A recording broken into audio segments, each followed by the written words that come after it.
Alright, y'all. I'm having a problem with my tail lights. I'm gonna show you what the problem is. I'm gonna go get in the car and crank it up. And then watch what my tail lights do. I am gonna put the car in reverse. I don't think my reverse lights are coming on either, but you'll see the car back up a little bit and you'll be able to see if they're on. So yeah, let's look at it.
Alright, so there you have it.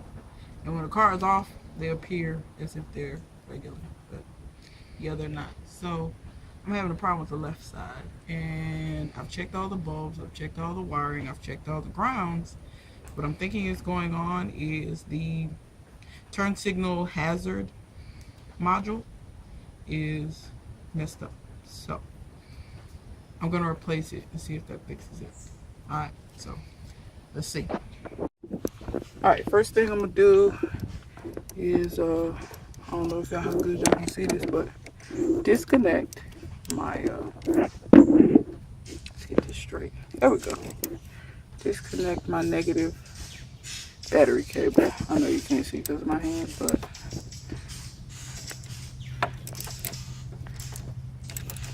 this is a Cadillac, so it's got side posts. I usually just loosen them up to a point and they'll come out by hand. Then I'll just move that out of the way so I know it won't make contact again. So what we're after is, you see that silver thing with the fins right there? That's what we're after. That's what we want to remove. It looks like a amp or something of that nature. Those are cooling fins on the front. So that's what we're trying to take out. And it's hard to see, so I'm gonna get a light. All right, got me a light now. So we need to take that piece right there down. I'm on the passenger side now. You can't see what you need to get to with that in place. So yeah, that's gonna have to be taken down. So I'm just using one of these little, you put your bits in it. You can either use that or a 7mm or a Torx. I'm not sure, actually. Wrong. I'm gonna have to use a 7mm. I thought that was gonna work. So I got a 7mm on my ratchet. Let me see if I can get you out of the way. If you can see what both. See that screw? That's what I'm gonna be removing, I think.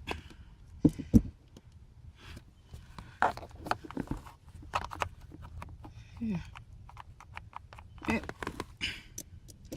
That's the right size.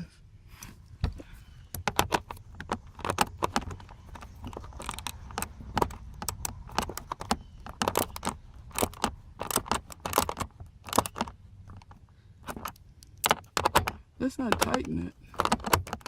Let's take it out.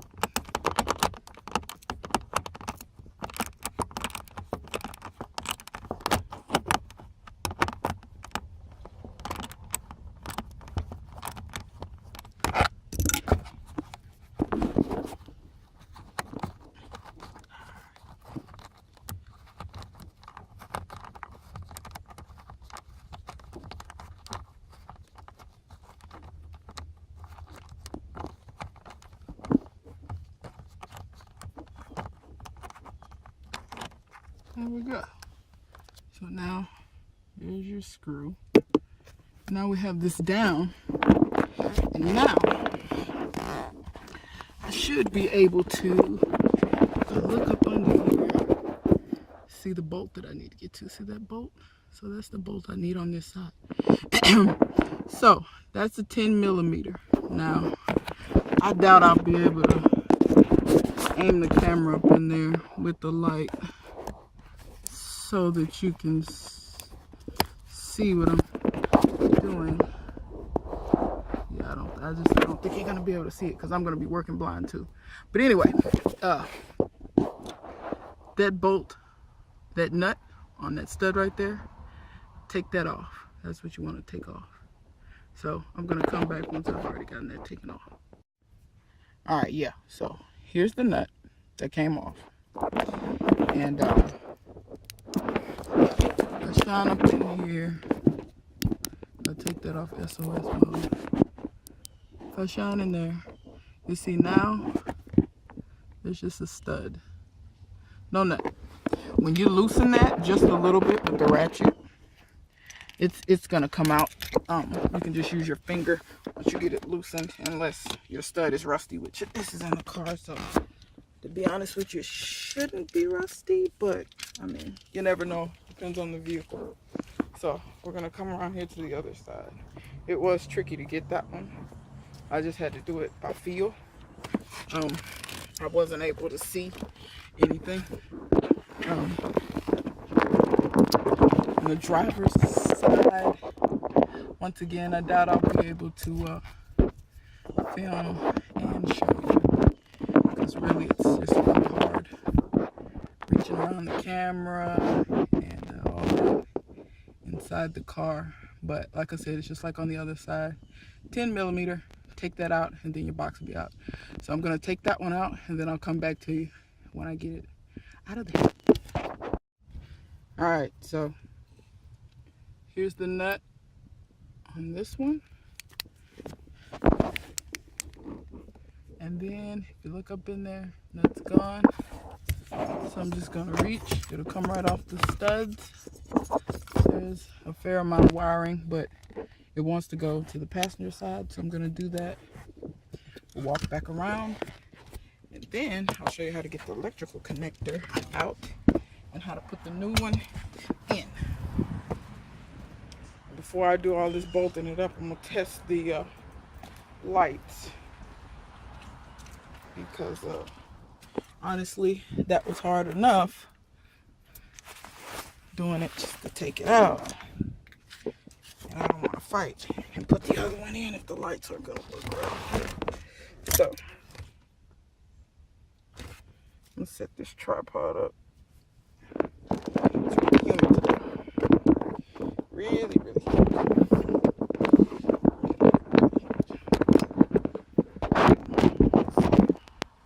Yeah. I'm going to set it up right here and try to show you guys how to take the electrical connector. This is my new one. I bought this on eBay for 35 bucks. At the time that I'm filming this, there's one on there for 30 bucks with free shipping. But I kind of want to show you how to do it out here because it's just easier. It's more light, more room. So this one luckily came with the connectors. But if you can see, there's a little clip in there, a little clip in there. There's a clip in there. Let me use the light. You can see better. Don't forgive my light. It has 3 modes. Anyway, you can see the 2 clips inside the black and inside the blue. So what you want to do is you want to lift these tabs, because when you lift these tabs out this way towards the camera, it'll release this so you can pull the connector out. So that's your aim. Now, I tried to do it with my fingers. I wasn't successful doing that. So I went to a different method, since I wasn't able to do it with my fingers. Trying to get the tripod together for this, sorry. So that the camera won't fall in the middle of me doing this. So what I found was if I used 2 screwdrivers, it was easier because I could just use leverage. So like I said, you want to lift this clip. Now I just start on one side with 1 clip, and then I put the screwdriver in here on this ledge, the second screwdriver. So I'm lifting the tab with this screwdriver, and I lift right above where that first clip is. Take this screwdriver, stick it in there, I just kind of twist it, and it wedges that one past there. I lift up on this side, put the second screwdriver in the same spot, twist that one, and now it's past the clips. So now I can just pull it out by hand at that point. So let's show that again with the blue. So you lift, you're already clear of the tabs. And then you just take this screwdriver and you want to just twist it. You see how it's past, it'll stay up. It'll stay up on that side. Then you want to lift on this side. Stick that in there. Twist, and you'll work it out just enough to where both clips are now free. And then the blue seems to be a little there. And then you get it out. So that's what you want to do in the car as well. So I'm going to come back once I have that disconnected, because it's going to be hard once again. Still clipped in down there. It's going to be hard for you to see anyway. So I'm going to come back once I have it out. This is the one that I pulled out. By the way, for anybody interested in the part number, there it is. 16453114. That's the same as the part number I got. I'm gonna plug it back in. When you plug it back in, blue goes on this side. I think the plugs, let me see, they actually look the same to me. So if you're holding it like this, blue goes on the right. I'll try to line this up. So blue goes on the right. They're kind of stiff to get in. Gotta push kind of hard. Those pins are, I guess, so they make sure they make contact, I guess. But yeah, because I'm having to push hard to get those in. Okay.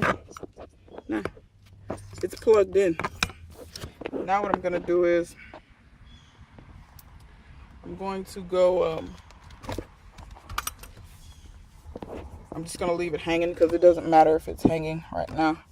I'm going to go connect the battery back up. Let's get the 1/4" socket. Put the 8mm socket back on it. Let's run out here and connect this battery back. Okay, so.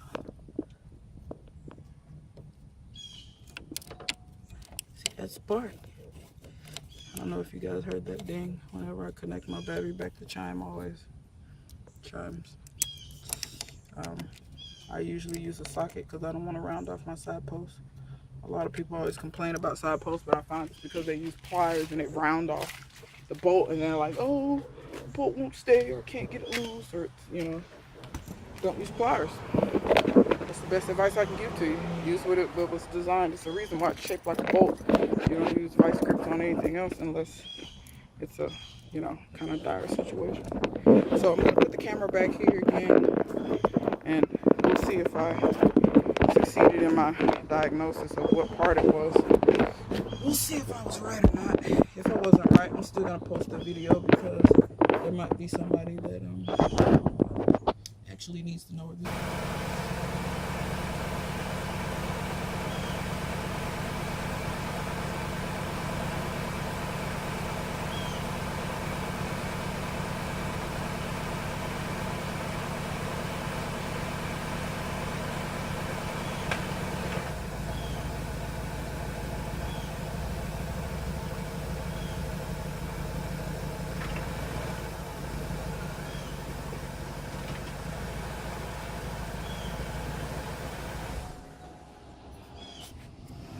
So I couldn't see the reverse lights, but I know my turn signals are good now.